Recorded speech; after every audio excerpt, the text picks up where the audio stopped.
नमस्कार friend, Devshree institute of Indian astrology में आपका स्वागत है। आज हम अपना तीसरा लेक्चर शुरू कर रहे हैं। आज इस लेक्चर में हम बात करने वाले हैं राशियों के बारे में। तो आइए जानते हैं। हमारे एस्ट्रोलॉजी में 12 राशियां होती हैं। एक सेकंड। हाँ, हमारे एस्ट्रोलॉजी में 12 राशियां हैं। नोट कर सकते हैं आप। 12 राशियां हैं। 12 राशियों में पहले हम उनके नाम जानते हैं, क्या क्या होता है। पहले राशि को मेष राशि बोला जाता है, इंग्लिश वालों के लिए एरीज। दूसरी राशि वृषभ राशि, इसको बोलते हैं टॉरस। तीसरी राशि है मिथुन राशि, जिसको बोलते हैं जेमिनी।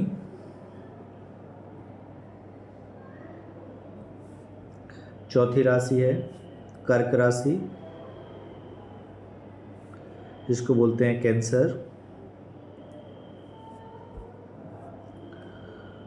पांचवी राशि है सिंह राशि, जिसको बोला जाता है लियो। छठवीं राशि है कन्या राशि, जिसको बोला जाता है वर्गो।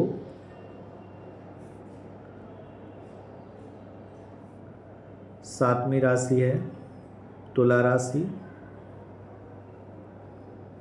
जिसे बोला जाता है लिब्रा। आठवीं राशि है वृश्चिक राशि, जिसे बोला जाता है स्कॉर्पियो।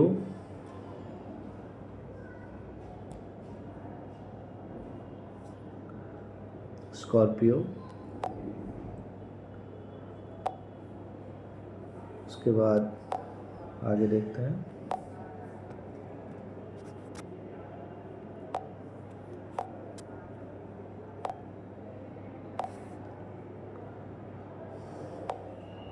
कहाँ तक पहुँच गए थे हम? स्कॉर्पियो। अब देखते हैं, सॉरी, नौवीं राशि। नौवीं राशि है धनु, सैजिटेरियस बोलते हैं इसको।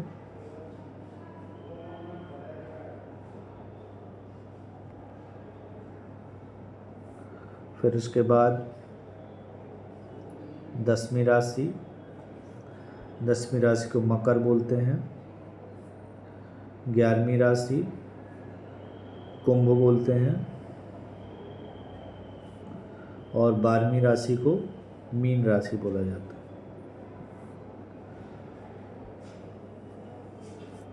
ये कैप्रिकॉर्न है। ये है एक्वेरियस।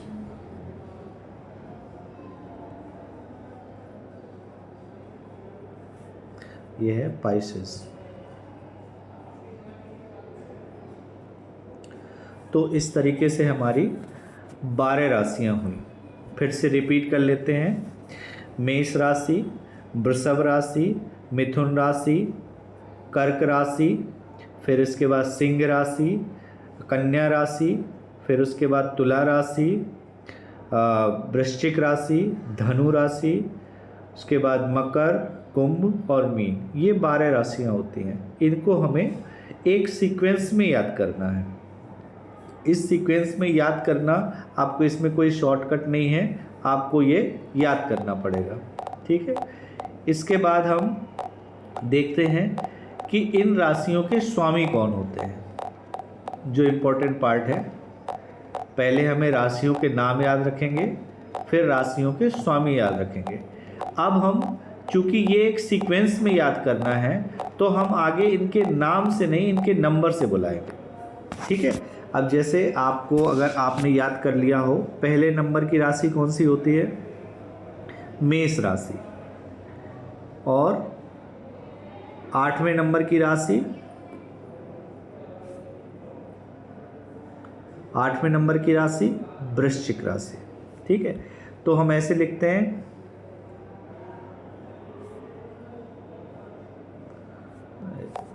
दोबारा से लिखते हैं, एक सेकेंड रुकिए।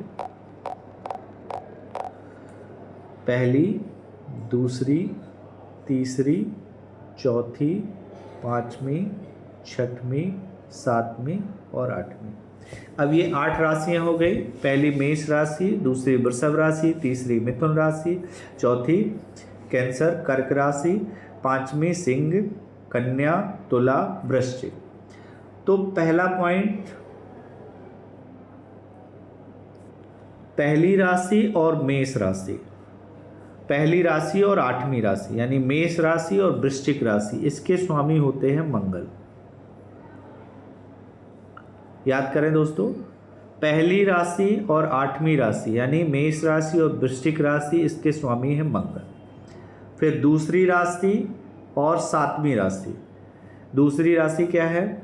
वृषभ राशि, और 7वीं क्या है? तुला राशि, इसके स्वामी है शुक्र। ठीक है, उसके बाद तीसरी राशि और छठी राशि, तीसरी राशि क्या है? मिथुन, छठी राशि क्या है? कन्या, इसके स्वामी है बुध। इसी तरीके से याद करिएगा तो आपको आसानी होगी। इसके स्वामी है बुध। उसके बाद 4 नंबर राशि, इसके स्वामी है चंद्रदेव। और 5 नंबर, इसके स्वामी है सूर्यदेव। ठीक है, याद हुआ?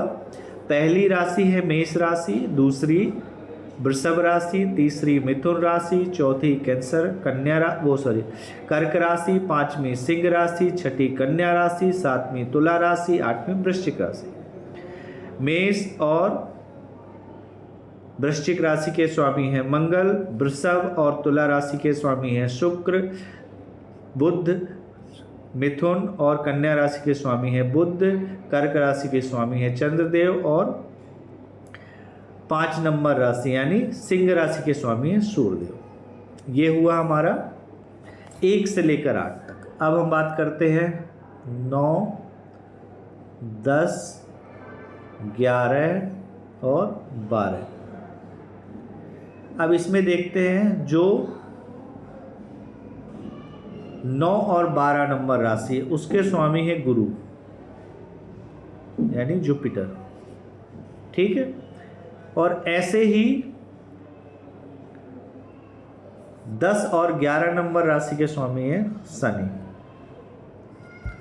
तो 9 नंबर और 12 नंबर राशि का 9 है धनु राशि सैजिटेरियस, और 12 है मीन राशि यानी पाइसेस, 10 नंबर है मकर राशि यानी कैप्रिकॉर्न, 11 नंबर है कुंभ राशि यानी एक्वेरियस, जिसके स्वामी है शनिदेव।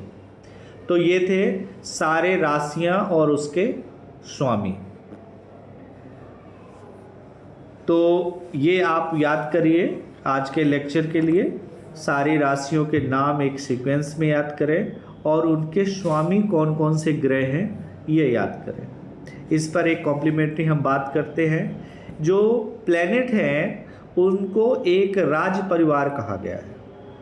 राज परिवार समझते हैं ना, जिसमें राजा होगा, रानी होगा, बच्चे होंगे, राजकुमार होगा, उनके मंत्री होंगे, उनके सैनिक होंगे, उनके सेवक होंगे। तो जो प्लैनेट है उनको एक राज परिवार में बांटा गया है। तो राज परिवार में राजा कौन है? जो हमारा सूर्य है उसको राजा बोला गया है, चंद्रमा है जो उनको रानी बोला गया है, और उनका जो पुत्र है उनको पुत्र बोला गया। तो देखो राजा और रानी दोनों पास पास हैं। उसके बाद उनके बाद में कौन सा है? पुत्र। पुत्र के बाद में कौन आते हैं? मंत्री, गुरुजन या मंत्री। तो शुक्र जो है वो एक गुरु है जिसको मंत्री बोला गया है। उसके बाद मंगल जो है, मंगल एक सैनिक या सेनापति है, सेनापति। तो मंगल को सेनापति बोल गए। गुरु एक अगेन मंत्री है, जैसे शुक्र मंत्री है ऐसे गुरु अगेन मंत्री। दोनों में डिफरेंस क्या है? गुरु को देवताओं का गुरु बोला जाता है, शुक्र को राक्षसों के गुरु बोला जाता है।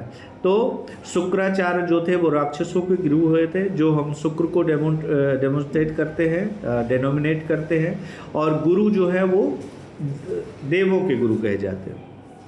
और शनि को सेवक कहा गया है। यहाँ पर शनि सेवा का कार है, दुख का कारक होते हैं, माइजरी के कारक होते हैं, किसी भी तरीके के पीड़ा के कारक होते हैं। जो भी वैसी जगह है जहाँ पर जा कर के इंसान को पीड़ा मिलती है, वो सारा शनि देव जी उसको दिखाते हैं। इनको सिग्निफिकेटर बोलते हैं या कारक बोला जाता है। ये हम आगे बात करेंगे कौन सा ग्रह कौन सा कारक होता है, जस्ट यहाँ पर बताने के लिए। शनि जो है दुख के कारक होते हैं, पीड़ा के कारक होते हैं, मेहनत के कारक होते हैं। इस तरीके से बहुत सारी चीज़ें हैं, वो आगे बात करें। तो हम इस टॉपिक में हमें याद करें, नंबर वाइज हमारे राशियों के नाम याद रखें, उनके प्लैनेट्स के नाम भी याद रखें, और जो मैंने अभी बताया जो हमारा प्लैनेट का राज परिवार है वो भी याद रखें, वो भी हमारे प्रेडिक्शन में बहुत काम आता है। तो आज के लिए बस इतना ही। आगे के लेक्चर में हम बात करेंगे राशियाँ किस किस तरीके की होती हैं, क्या टाइप्स होते हैं। तो आज के लिए यही रोकते हैं। आप चैनल को देखें, सब्सक्राइब करें, लाइक करें। धन्यवाद।